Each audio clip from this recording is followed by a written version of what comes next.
Every year, hundreds of children in foster care in Virginia and thousands around the country long for the stability and promise of a loving, permanent family. Children of abuse and neglect, they have been betrayed or abandoned by the very people they should have been able to trust the most. It is Children's Home Society of Virginia's mission to build strong, permanent families and lifelong relationships for these at-risk and vulnerable children.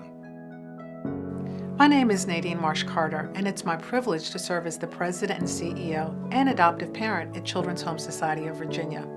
Our vision is that every child be part of a thriving family.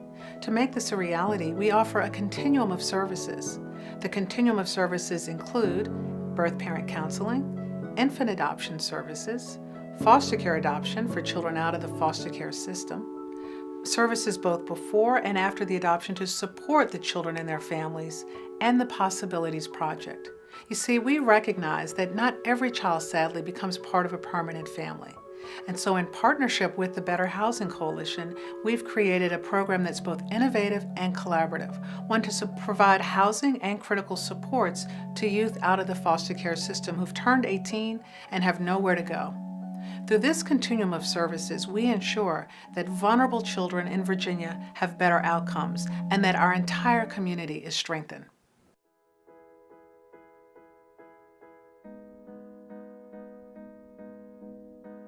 They presented Abraham. He had been born 8 weeks early and had a number of health issues. We had about 24 hours to get ready and prepared for it. And it was a crazy 24 hours, but it was very exciting. Our social worker went with us. We walked into it having about 24 hours to really get mentally prepared for it. So we didn't know what we were walking into. And so she answered all the questions for us. She took up everything that we didn't know what we were doing. And she just sat with us. Yeah. She just sat with us, with him. She was the one that we shared that experience with. And so when we think about that day, we think about Deborah. We think about how she was as much a part of that day as anybody was. And it's very special.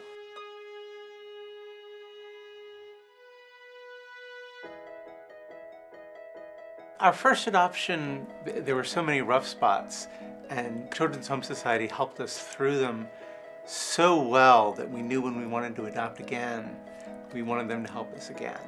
Children's Home Society was here for us the whole step of the way, every step of the way. I mean, we had a more difficult adoption with our first one, with James. They were with us. They helped us with figuring out what services we needed to find for him, helping us find the services. We had to hospitalize him. They were with us every single step. I mean, they coached us.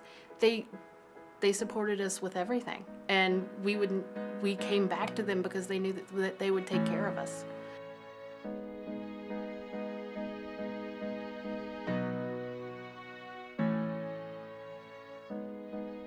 The pre-adoption classes, I think, completely prepared us for Kristen moving in with us. The difference in the way that Kristen handles situations now compared to right after she moved in with us is remarkable.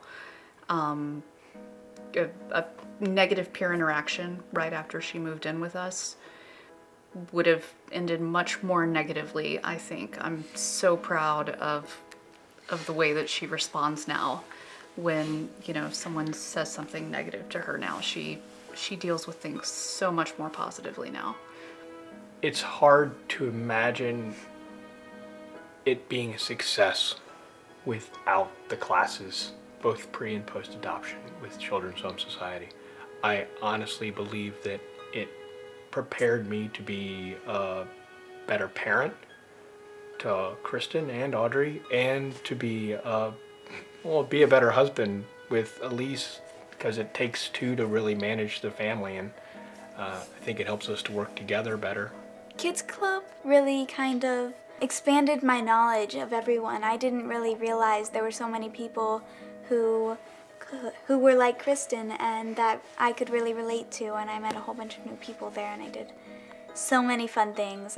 I'm really grateful. Kids Club was really fun, and one time we went to Jumpology, which that helped, also with other outings, it helped me step out of my comfort zone and talk to kids and try to make new friends.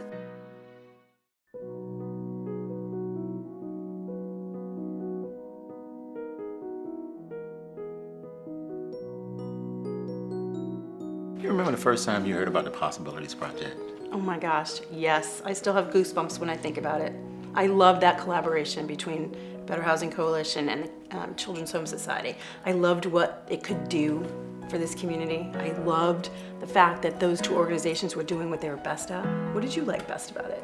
Well, for me, it was about the big idea and that they were being innovative and finding a way to address a big issue, children aging out of foster care. And by them being able to think about programmatically how they could change the lives of children, but more importantly, to think about how we could help to change systems through policy and advocacy was important and meaningful. So I think it's not a model that will just benefit Richmond, but it will benefit the region, and ultimately it can benefit the nation and the country. So I think we live in a better world because of this project. I agree. I agree. And you know what? They're going to have to take that sort of innovative spirit for the next 125 years as they move forward as Children's Home Society, as they go to the next level and the next big thing. Being in the Possibilities Project, I'm able to kind of see the forest from the trees, you know? Like, I'm able to see that there is, you know, light at the end of the tunnel and there are better opportunities. The Possibilities Project has helped me see that, whereas before, I didn't really see too much of that. I thought, you know, it was just gonna be always an uphill battle. And I think that's one of the biggest takeaways that I have being in the Possibilities Project. So please help us transform lives by supporting our mission. Thanks to you, success is possible. Thanks to you, we can create brighter futures.